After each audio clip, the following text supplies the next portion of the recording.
If the thought of roasting an entire turkey with all the trimmings seems completely overwhelming to you, or you're feeding a smaller group of people, then there's a technique called low temperature roasting that might just be perfect for you, give you wonderful turkey, much easier to cook, much faster to cook. Let me show you how. When you roast at low temperatures, don't be confused with braising. Low temperature cooking is a technique to cook lean, tender cuts of meat, and turkey is wonderful cooked in this mode. Now, I'm using my combi steam oven because my steam oven has a dedicated mode for low temperature roasting or cooking. And it also has a meat probe, so I'm able to program in the internal temperature I want the turkey to reach, set it and forget it. Now, the temperature range for cooking in low temperature mode is 160 to up to 200 degrees. I'm going to use 200 degrees today because I don't want to wait too long. And I estimate it will take approximately 40 minutes for these pieces to cook. Now, if you don't have a meat probe for either of your ovens, be sure to have an instant read thermometer, and in the recipe I'll give you some guidelines for checking the timing. So the process is simple.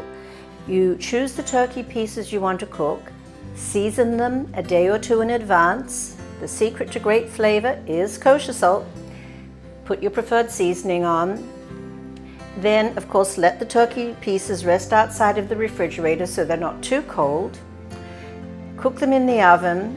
Now, here's the key thing to know.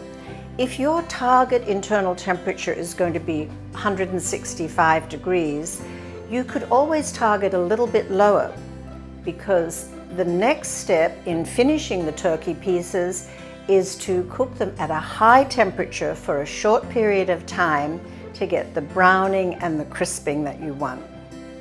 See how simple it is? So, first of all, the turkey pieces are placed on a rimmed baking sheet, nothing fancy, so that makes it easier. They go into the oven.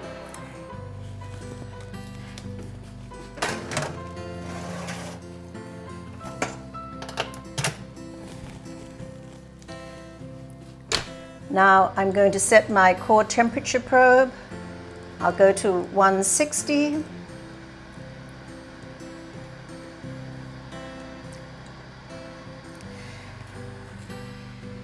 And all I have to do is wait for the oven to let me know that the turkey pieces have reached the desired internal temperature.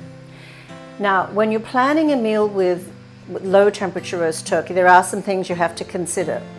If you want to make a nice gravy, you will have to maybe buy some extra drumsticks or other turkey pieces and make a turkey stock in advance. When you take the turkey out of the oven, you will see that there are some juices collected on the tray, and you can definitely use those to add to the base that you've made. But you will have to make some turkey stock in advance. The second thing is the side dishes. Now, if you have two ovens, it's not really a problem because you can plan to use the second oven for all your side dishes. But if you only have one oven, it is difficult to cook side dishes at the same time because of the low temperatures.